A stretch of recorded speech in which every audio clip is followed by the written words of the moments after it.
Wizards Postgame Live. Well, during the holiday break, things going right for your Washington Wizards, taking on the visiting Phoenix Suns, another hot team out of the Western Conference.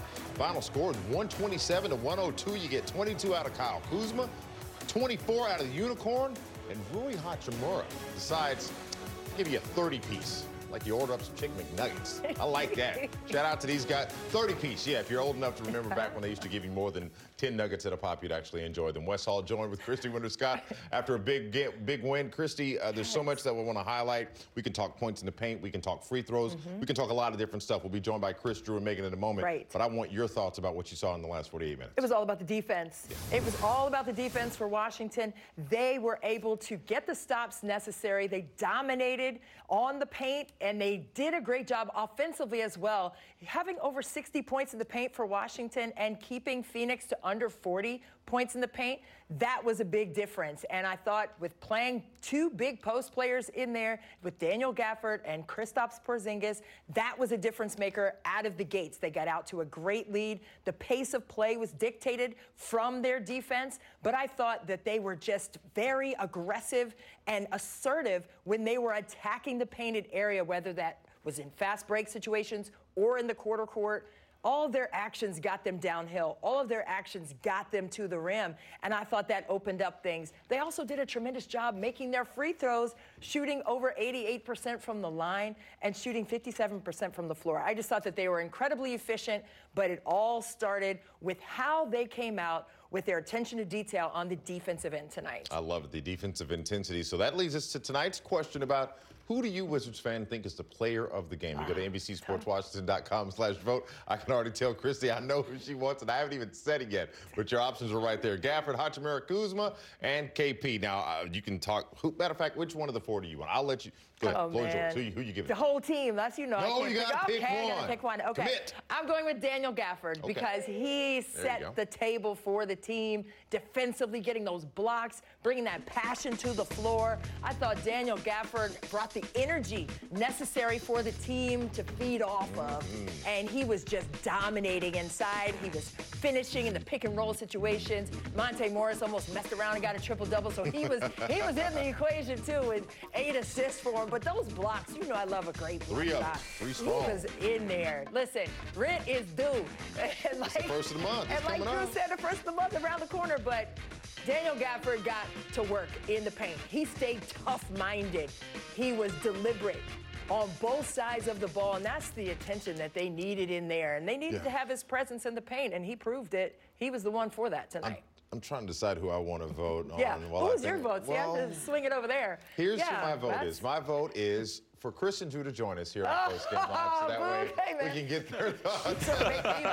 PostGame real quick. You see what I did there, gentlemen? Well played. That's terrible. That's terrible. We're ready. Let's see. I caught you off guard, Drew. I'm going to put you on the spot. I promise I'll answer, but first of all, I want to get your thoughts in the last 48 minutes. And yes, if you've got to vote for player of the game, by all means, share. You know what? I'm split between Rui and Daniel Gafford, but I got to go with Rui because the pressure was on him the most with Brad being out tonight. You need to find somebody who could score 20-plus points and put them on the board because tonight you're going to need against the Phoenix Suns. You need a full throttle firepower, and Rui Hachimura provided that. As you see in the polls, he's at 62%. I don't know if I keep talking, can I make it go any higher? But Daniel Gafford was definitely an X factor with 14 points, only missed one shot, 8 rebounds, and 3 blocks. But collectively, this was a team effort, plus 16 on the boards. They played without fouling, where the Phoenix Suns only went to the line 16 times.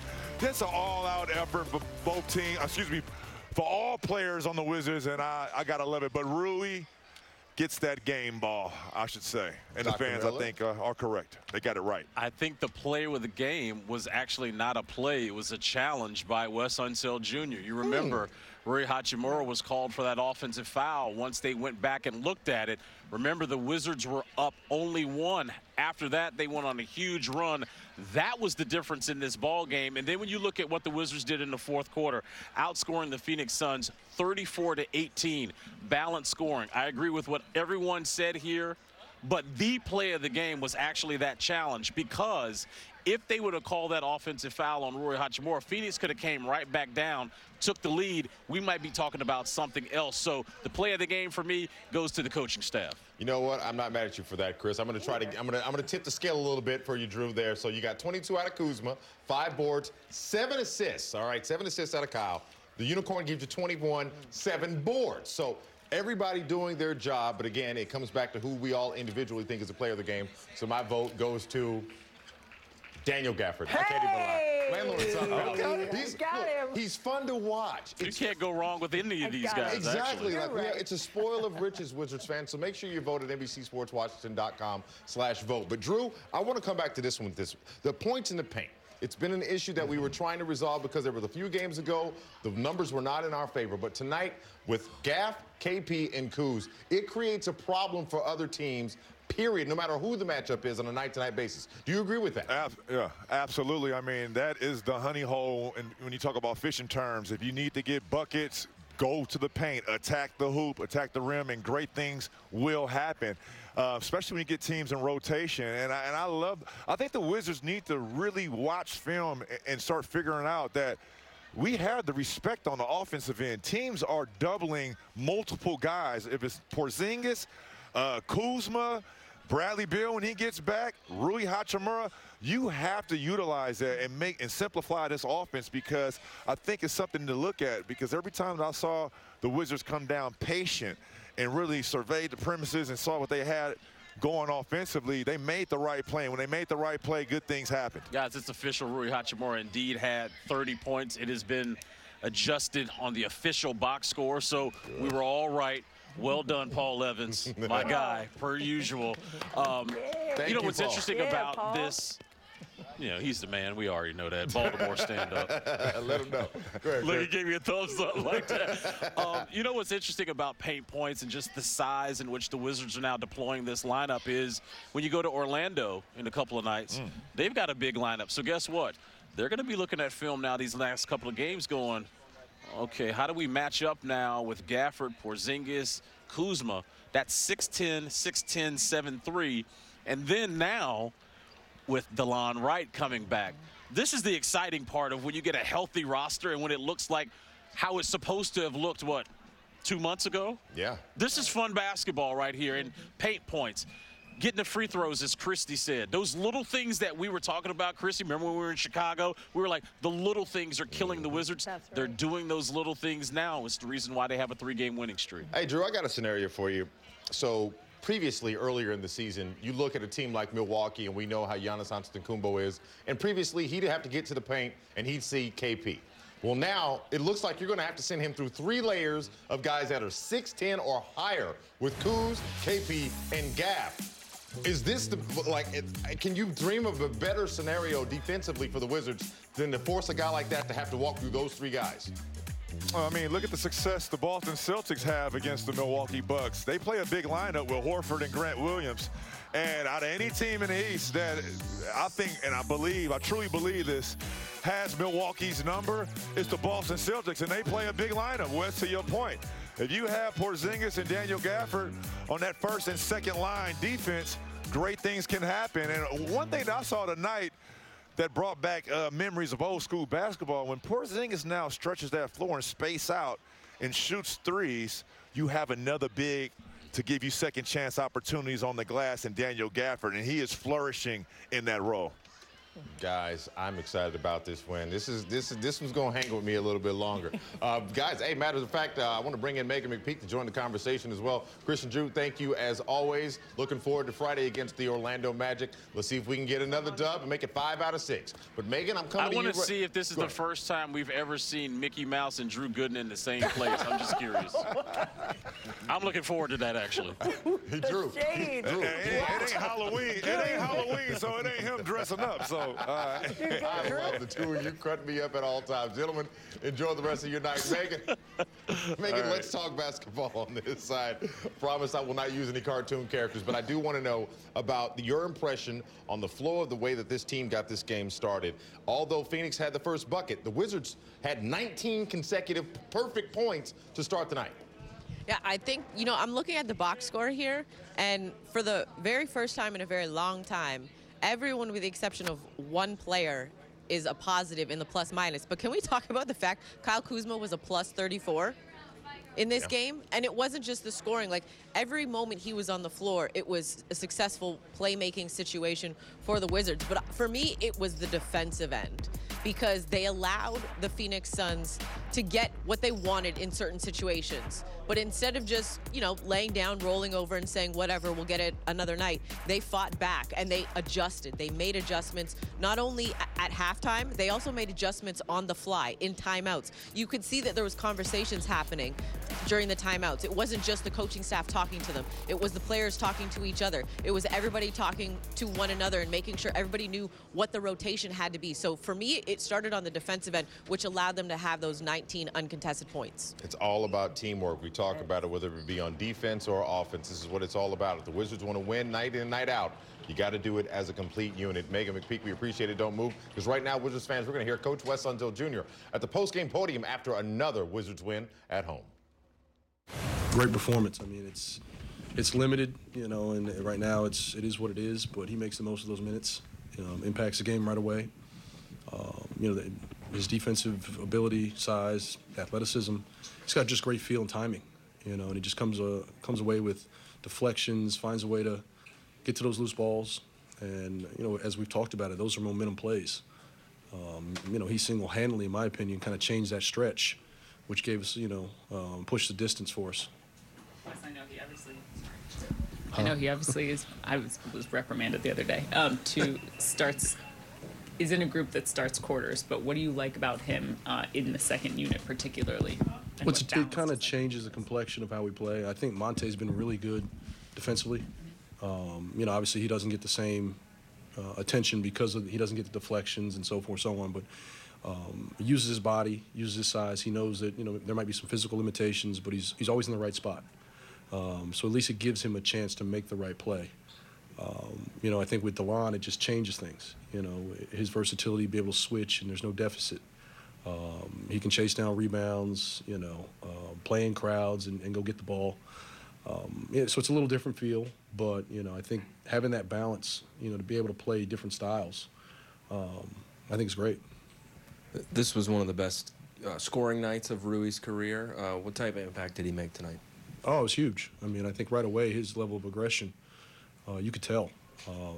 Just not only playing downhill, but, he was taking the right types of shots. I think he was he played with a sense of urgency, but, he looked motivated, which, it was a good sign. The bench hasn't always been a strength for you guys this season. Now, over the last few games, it has been. What does that change for your team? Well, part of it is we're getting guys back, so that, kind of maybe bumps certain guys down a little bit, but they go back to their natural position. Allows us to maybe shorten some of those stretches. So maybe there's a little fatigue factor. But when you have the depth, you can kind of play teams in waves.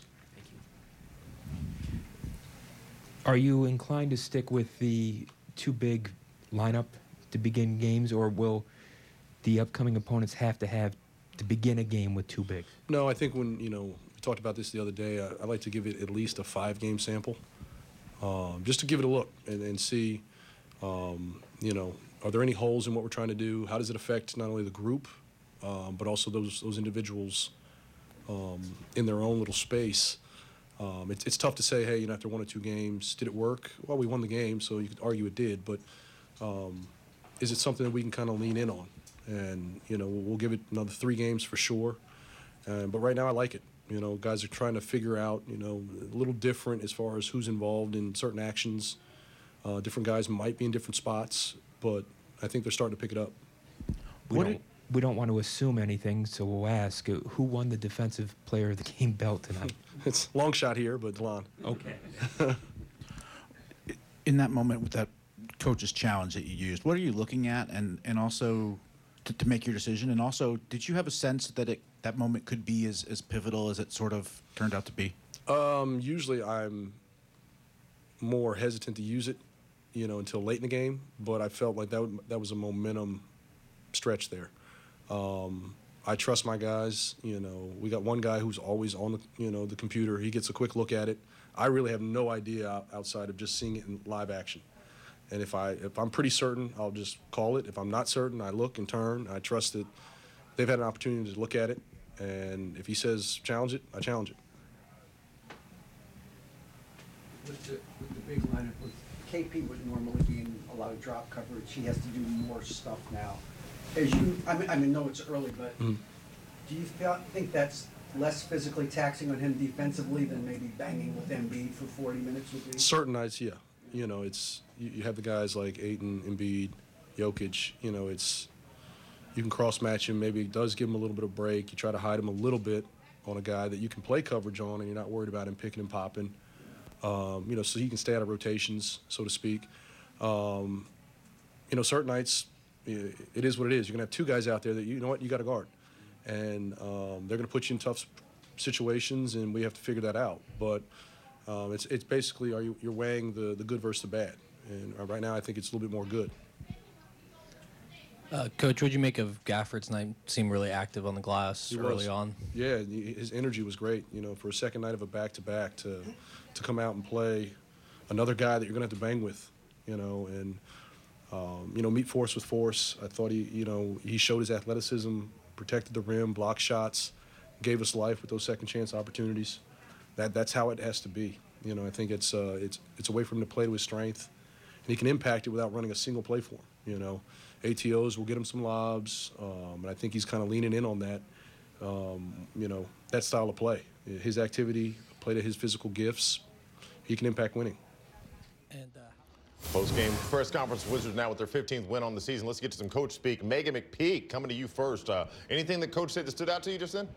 For me, I got to go back to that challenge, and I know Chris had mentioned it when you and Christy were speaking to him and Drew, but I have actually, when I was in the G League, I have seen the coach's challenge from when they began testing it in the G League to what we see it as today. And I know Christy has heard me say this to her, and I want to see it implemented into the WNBA as well with some sort of adaptation to it. But when you look at what Coach was saying about the coach's challenge, it is very, very difficult to know when and where to use it, because if you use it and you're unsuccessful, you don't get anything back. If you use it and you're successful, it's not like the NFL where you can keep it. And that's what I think I want to see, the adaptation, or at least maybe one in each half, so that coaches can actually use it, because you could have a game-changing play in the first half, but you always see players immediately when the foul is called, they immediately look at the bench and they're like, no, challenge it, challenge it. This is one of those instances where Rui had the wherewithal to know where the defender was on the floor, to know that he didn't have the positioning, and that Rui had the advantage to look at his bench and the coaching staff trust him, double-check it with the actual video footage, and then tell West to challenge it. And that's why you have the trust in your players to know when and where to challenge things. So I thought the coach's insight from that was really, really good, because you always see players doing the circle finger on the floor, even if it's in the first 15 seconds of the game, and coaches are very reluctant to. But I thought that was the right time and the right moment to use it, because it completely changed the course of the ball game. So with that thought, with Rui's wherewithal, does he get your vote for player of the game, seeing as you just really gave him a pseudo thumbs up? You know what? I have to give it to both Rui and Gaff. They both brought energy. For this reason. Listen. No, when it comes to energy, they both brought the energy. They did it in different ways. Rui did it off the bench with the way that he was able to score and punch and just find his way anywhere on the court, especially when you think of the mid-range game. When it came to Gaff, you heard it right from Coach himself.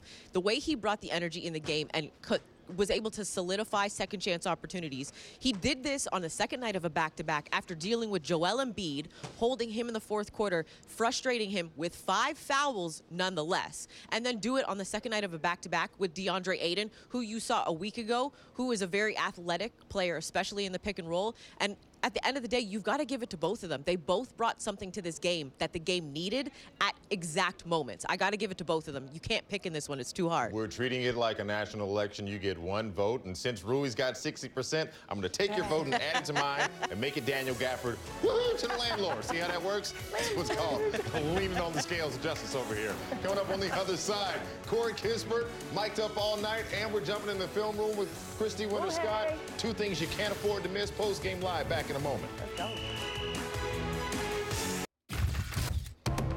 Welcome back to Wizards Post Game Live, where you get a chance at a night like tonight when we see superheroes on the court. Oh, yeah. And I'm talking about one who goes by the name of the Unicorn. He can shoot, he can dunk, he can literally light you up from anywhere on the court with unblockable jump shots. And oh, by the way, he's only 7'3". He gave me 22 points tonight, though. We love the Unicorn. I'll tell you right now, he's a superhero in my book. But that's not all. Of course, on a night like tonight, I told you about the 22.6 boards, 2 assists, a block, and a steal. And Christy Winter-Scott, he did it with only 2 fouls tonight. How impressed are you to see his consistency? He leads the team in double-doubles. He's at 11 on the year. Seems to be steady as we go. That's what you're supposed to do. And that's the toughness that he brings to the table, right? Yesterday against Philly, it looked like he rolled his ankle or had some kind of foot issue, came right back out there and dominated the floor. And he knows that his presence is needed for the success of this team. So to see Kristaps Porzingis go out there and just steadily stay consistent for this team on both sides, right? He changes shots on the defensive end, but he stretches the floor. Tonight he was a facilitator as well. You saw that drop-off pass to Taj Gibson. So he is multifaceted when it comes to his invaluable presence on the court for Washington this season. All-star, absolutely. Kristaps Porzingis is a magnificent player, but he's also a tough-minded player. And he knows that his leadership doesn't always have to be vocalized, but it is definitely by example, night in and night out. That's why he has those 11 double-doubles this season. Tonight, 22 points, 6 rebounds, 2 blocks. On the season, he averages 22 points, 9 rebounds, 2 blocks. Basically, Mr. Consistent on this team, along with Kyle Kuzma, because he does it as well. Yep. But, Megan, my question is about what benefit does it give to Coach Unseld to have a guy like the Unicorn who he knows he can close his eyes. That guy's going to give me 22 tonight. I can put everything on it. I mean, it feels like it's the same thing that he can do with Kyle Kuzma. Like, when you really think about it, and Coach has said this about Kuz, he doesn't have to call a play for him. He doesn't have to make a play or run a play for him. I feel like the same can be said for Kristaps Porzingis because his basketball IQ and intelligence is just so high that he can read the game and just play basketball. You look at the way he reads the floor, and depending on, like right here, the closeout is late, it's close. So, okay, I'll put it on the floor and I attack. That closeout was in right area, contested. Okay, I'll put it on the floor once and rise above you. He's just so smart and intelligent that it makes it very easy offensively for him to pick his spots, pick his areas, decide what he's going to do. Oh, but wait, he can also dish it out as well, too, as Christy said. So it makes it very easy for a coaching staff to be able to throw him out there, decide if they want to call a play for him or not. And then if they do or don't, he can just go to work as well, too. And that's such a rare thing to have, especially when you think of the fact that they have 3 of them in Bradley Beal, Kyle Kuzma, and Kristaps Porzingis. That's a rare thing to have if you're a coaching staff. A crazy another thing, too, is that over the last 5 games, this team is shooting 45% from the field. Tonight, 57%. I think it's redundant to ask, is it, sustainable on a night-in basis? That's crazy. But looking at this model, what can they take from tonight and say, against Orlando, against Milwaukee, against OKC, we can replicate that on the offensive scoring side? Well, it's the defense that got the offense cooking. So let's not get it twisted. It was about their offensive efficiency, and they were very effective with that because they were able to score in the paint. But listen, let's take it back to the bare bones. Let's understand exactly what it is. And it was their attention to detail on the defensive end. Their rotations were on point. Their chemistry is coming alive in that area. So when you get the stops necessary, when you dominate on the glass, a plus 12 on the boards, when you dominate in fast break opportunities as Washington came out of the cannon, if you will, at the beginning of the game and got out to that fast start, 8 of 8 from the floor, that wasn't just because they were shooting the ball well. That was because they were dominating on the defensive end and then turning that into easy offense on the other side, and then the confidence builds from that, right? You see that ball go in the basket a couple times early, now you're in a flow. Now you know that you can attack this team, you can go at them in the paint, you can have 60 points in the paint and continue to go, and it's like whack-a-mole. It's like boom, boom, boom, like we got it covered. Like they covered every single area, but it started with that first hit on the defensive end, and then everything else fell into place. Another thing that worked for them tonight, 25 of 28 shots at the charity stripe. Yes. We've talked about free throws. They've been a concern from time to time. What do you think is an acceptable amount of misses per game? I have a number in my head I already know, and it's not 0, Coach. Well, when I was coaching, we're human. I'm going to miss a free throw. No. How many you got? I also have, if we had 10 challenges as a coach, I would have taken those too. But, for free throws, I would say 75% as a team is on average. Like, if you can go over that, absolutely do it. But nothing less than 75% to give yourselves a good chance of winning the game and get yourself to the line more than 20 times. That was always a goal of ours at South Lakes High School we represent.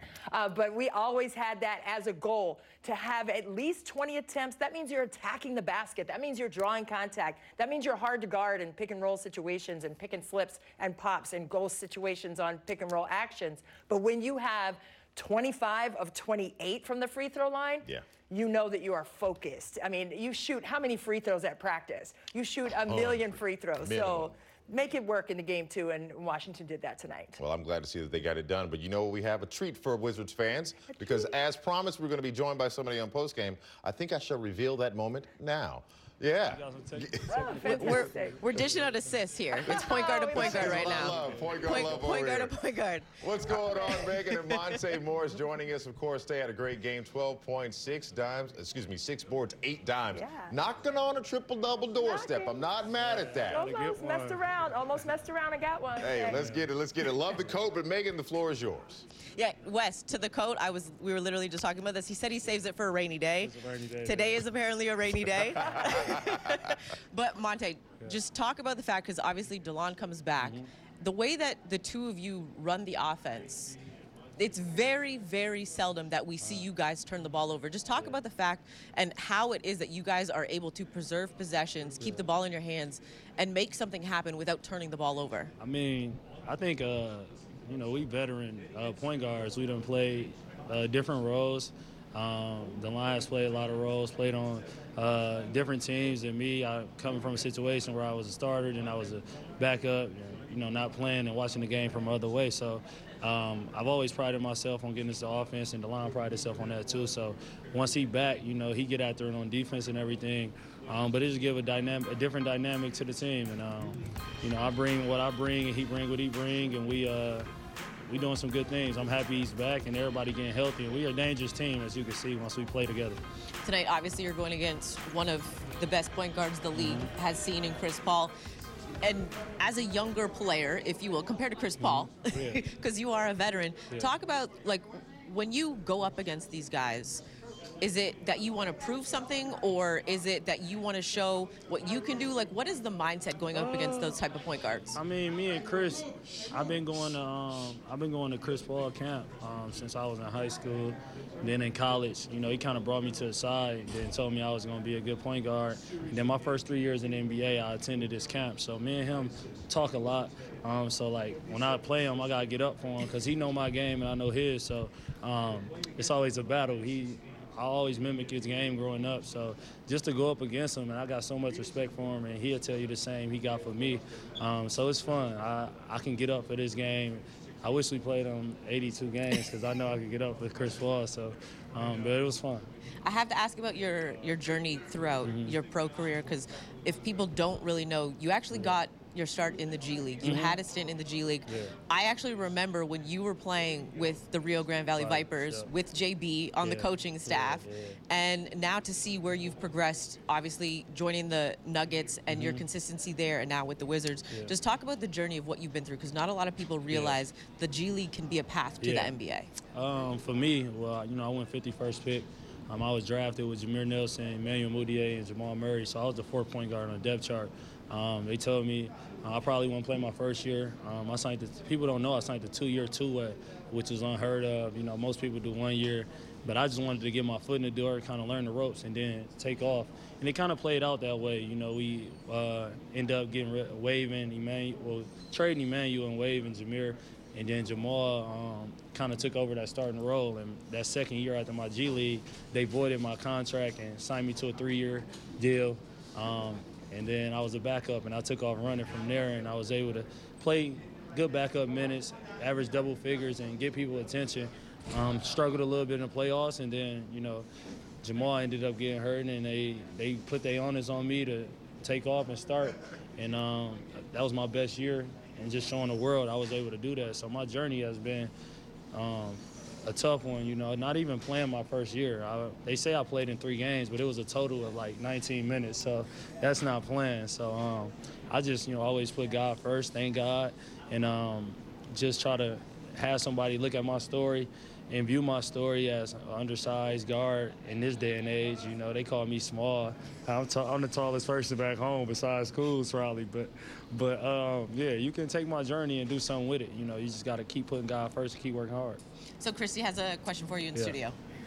Monte, big heart, too. We saw what you did at Children's Hospital, don't even worry about the sizes on the inside, okay? Yeah. But with that being said, 28 assists tonight for the team, and you told me last night after the Philly game that the ball was popping around. What has felt different about the chemistry on the team, especially with having all the depth back and healthy minus Bradley Beal? I just think we just, honestly, I think we just trusted each other. I think at first, everybody was like, oh, I got to stand out, I got to do this, because we were so deep. But now, you know, Wes is putting on us and showing us in film, like, this was Wizards basketball, this one we are at our best, this one we successful. So if we just able to keep doing that and sharing the basketball, everybody can make a shot. Everybody can go and catch and score the ball and make the right play. So if we keep doing this, I say the sky's the limit. I mean, you can see we playing good teams and we out there getting these big leads and stuff. So I'm excited. We just got to stay healthy and keep trusting each other.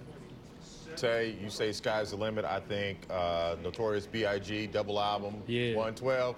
You already know. Sky's the limit. Come on, man. Come on. You keep on pressing on. Pressing on. That's what it's all about. You guys press on into Orlando on Friday. Looking for another dub on the road, brother. Thank you so much for the time you have afforded us. Christy, feels good. This is the energy you want. Love it. I know we were having some things a couple weeks ago, but no time like the present. That's what it's all about. Hey, Bradley Beal's status. When will Brad be back on the court for the Wizards? We're tracking it moment by moment, so make sure that you stay here on ABC Sports Washington for that update. But that's not the only thing Brad can do. He's a bit of an artiste, if you know what I mean. Okay. This is amazing. Yeah, my kids love superheroes. They're gonna wonder what my superpower is. And it looks just like me. Marvel Night coming up soon. Make sure you check us out. Come out, support, get your own copy. Me and Doctor Strange. You gotta love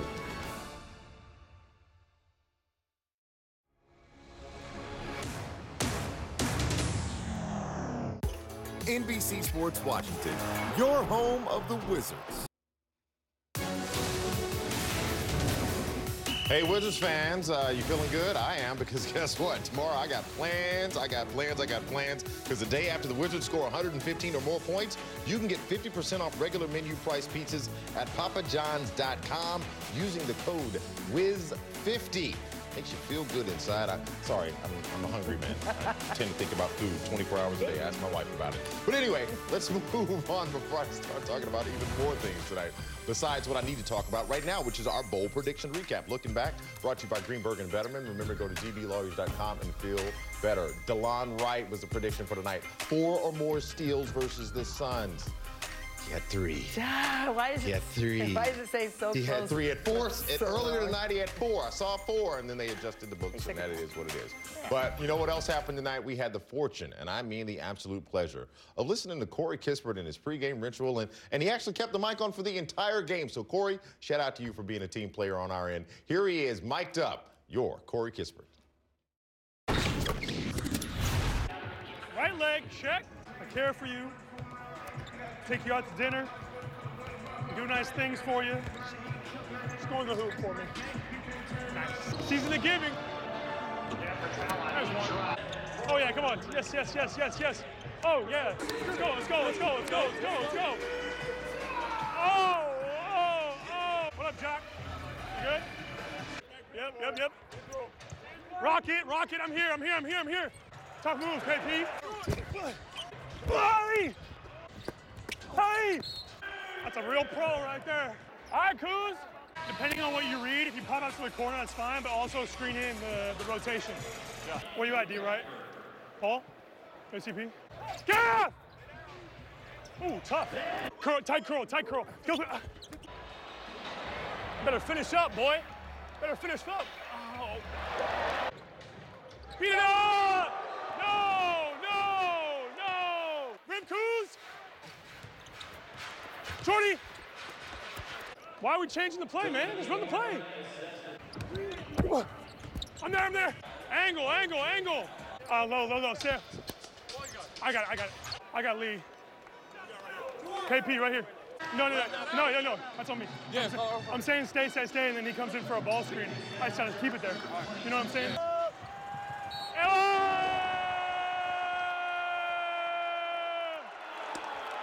That's so nice. I'm going 130. You want 30? Watch, you about to do something. What? Watch. Corey Kispert, I love the energy tonight. What did he say? Why are we changing the play? Just run the play. I love that. The IQ is high. He understands the game. Megan, the fact that he is showing this much maturity in a young career, obviously an asset to this team, is it not?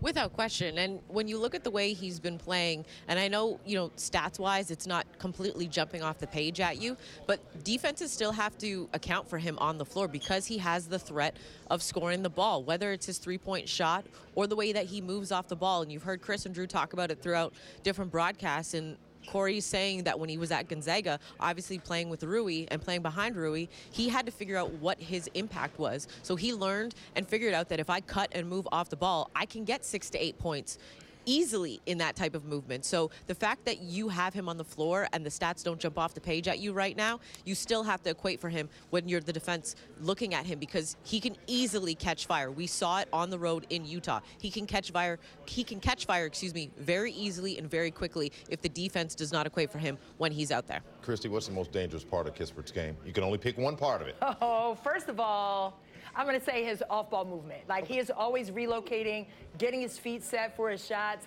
Like, he's not running aimlessly around, right? He wants to execute in the pattern of the offense. That's why he's like, why were you not running the offense?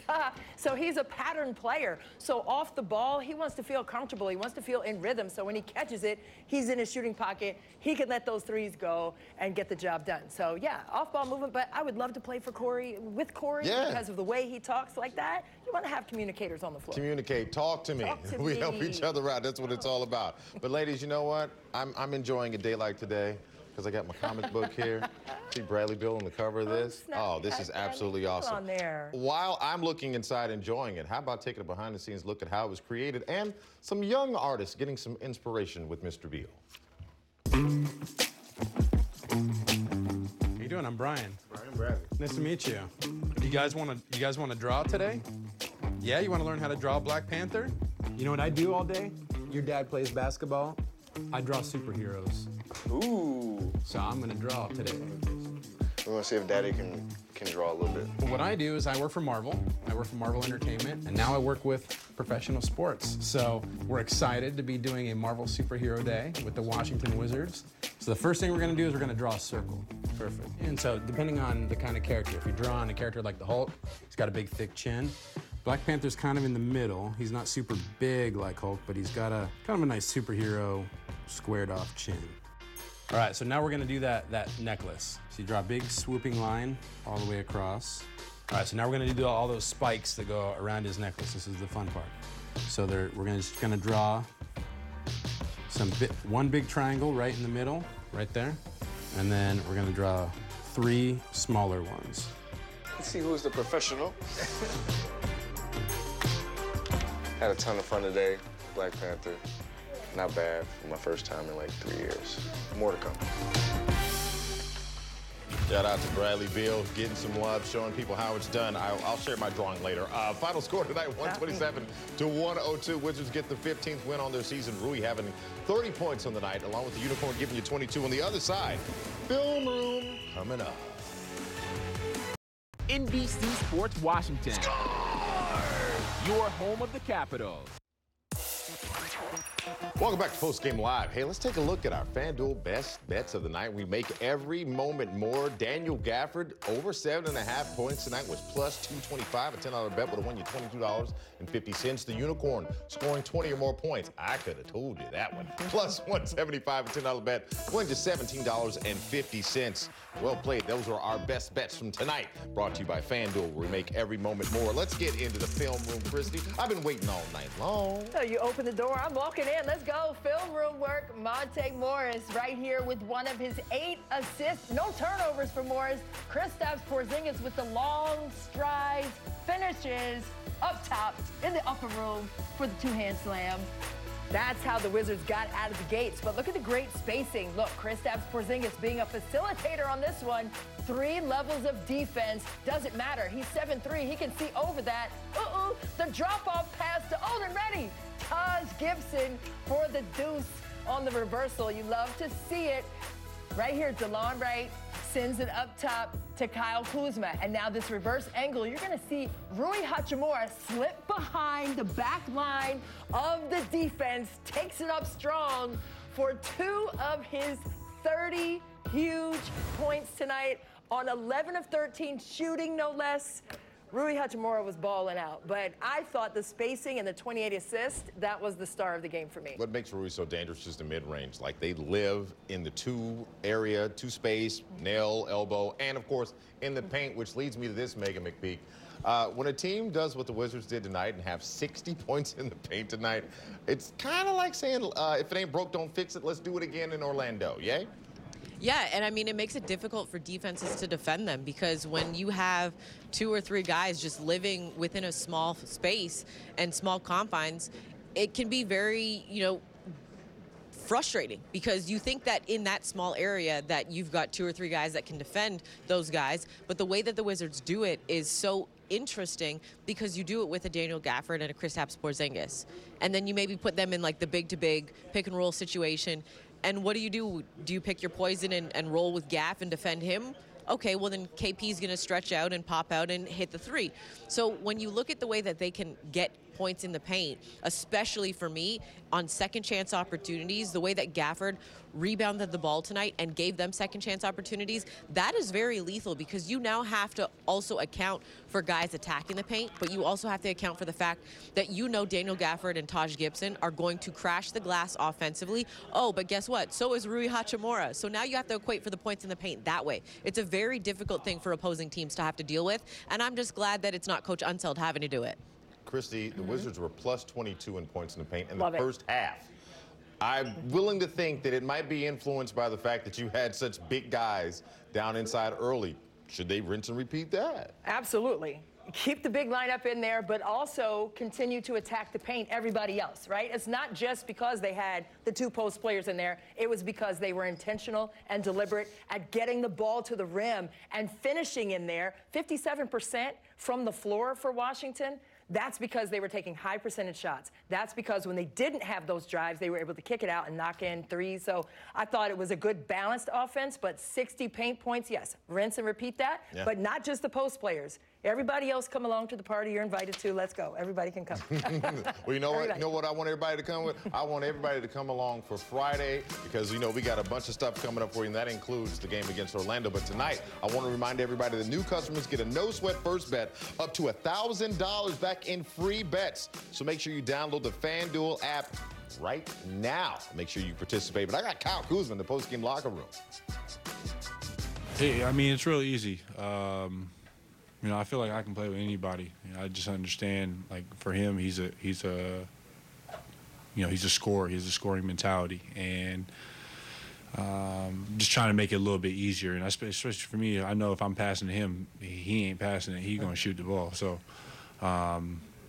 just putting him in positions to where he can make mismatches, and if the best perimeter defenders guard me, then he's going to have somebody that's not as well, and he can get in the post, and he can use his strength. And, tonight was a really good game for him. Not just because he had 28, but just the way he played. And it looked like he just had he was thinking a little bit more out there, thinking in a good way. I love to hear it, Kyle Kuzma. Way to show love to your teammate. On Friday, we're back 6:30 on the dot Wizards, Magic, gonna put 2022 to bed. Yeah, this will be the last time we get on the court then, but hey, let's see if we can end this year with a dub. Night, night. Keep it going. Night, night. Welcome back to Post Game Live. After a win, smiles on all of our faces. Looking at what Rui Hachimura was able to do. The score was 127-102. Rui gave you 30 points tonight, 5 boards and a dime and a block. That means we're going to hear good things from him right now in the post game locker room. Trying to be aggressive, both hands, the offensively, defensively, and yeah, tonight, Brad was out, so I knew I had to be more aggressive, offense side, because we had to score. So yeah, I was trying to be more, efficient, and today, everybody was sharing the ball, so yeah, I think it was good. Now that the team is held here, how big of a strength do you think this bench can be? Yeah, it's like you say, we have a lot of guys that can play, and especially on the bench, off the bench, we come off from the bench and we can score from anywhere. So we just gotta keep sharing the ball and being aggressive. I think that's the key. He said sharing is caring. So right now I want to share with everybody the live vote we've had going tonight. Who do people think was the player of the game? Of course, Rui was involved in that, along with Gav, Kuzma, and Porzingis. I'm going to go ahead and officially close it because guess who got 60% of the votes? Could it be Rui Hachimura? Yes, it is. So I'm glad to hear that. But more importantly, looking forward, Megan, to Orlando, a team that we know is struggling on the season. How did the Wizards take up today's win, put a nice bow on it, and travel down to Florida? You got to attack the paint, especially given the fact that there was a dust-up in their game against Detroit tonight. So we're awaiting, actually, from the NBA to see if there's going to be any suspensions. So Orlando could be riddled without bodies. So if they are, take advantage of it. Christy, if they're missing people, how do the Wizards make sure they don't overlook anybody in that game? It's not about them. It's about the Wizards. They said, hey, they have to guard us. Let them worry about that. Bring that same energy on the defensive end, point blank, period. You'll be all right. So normally I do this when we're watching games, but I'll ask both of you real quick. Who gets first bucket on Friday? Kyle Kuzma. Kuzma. Who do you got, Megan? KP. See what we got. I love this. Differing opinions. I love it. But at the end of the day, both of you said a Wizard, and that's all I care about. That's right. First bucket and last bucket. I want them to be ours. Tonight, we're getting out of here with a win. Wizards fans, it's what it's all about. On behalf of our great crew and staff here at NBC Sports Washington, for Megan McPhee, Christy Winter-Scott, I am Wes Hall. It has been my pleasure to fly the flight for you tonight. Until we see each other again on Friday, stay safe, stay well, be warm, enjoy the dub.